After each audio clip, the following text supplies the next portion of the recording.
I'm Paul Bryson. I'm excited to be here at COSM 2023 here in Boston.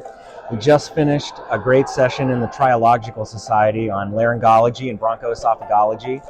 Some of the highlights included some machine learning for voice detection of hoarseness using a novel database in German.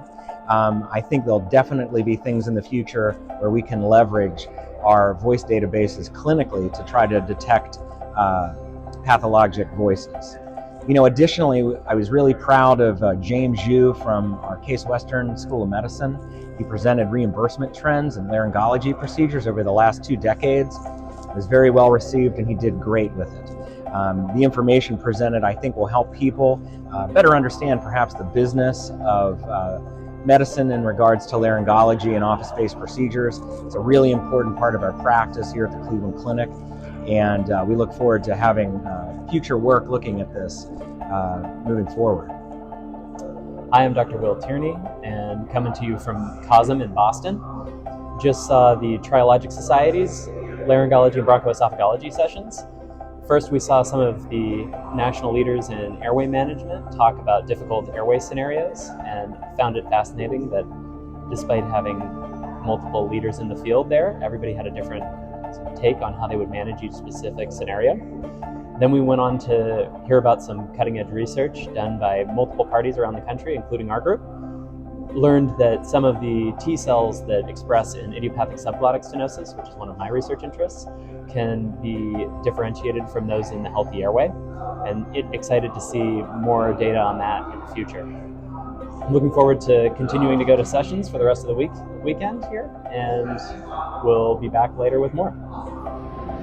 Hello, I'm Michelle Adessa. I'm a speech-language pathologist at the Voice Center at Cleveland Clinic's Head and Neck Institute. I'm here at COSM in the American Bronchoesophagological Association poster session, and I'm presenting my research on temporomandibular dysfunction and voice-related quality of life index. And what we looked at in this study is that many patients presenting to Voice Clinic often complain of temporomandibular joint dysfunction. So in order to look at this kind of as a first step, we wanted to query the TMD patients as to whether they had any voice-related quality of life impairment. And we did that using a voice-related quality of life index called the VHI. And so the scores are here. And we did find some minimal to mild impairment in patients who only were coming to our clinic, our TMD clinic, actually did report some mild voice complaints. So I think there's further work to be done, probably querying our voice patients with a TMD scale in the future.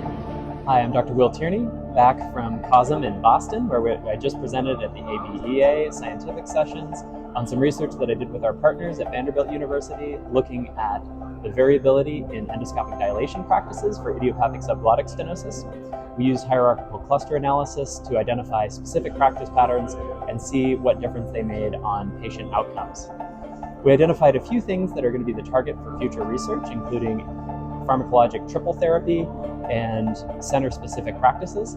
And I think this is a step forward in our understanding of this difficult disease process.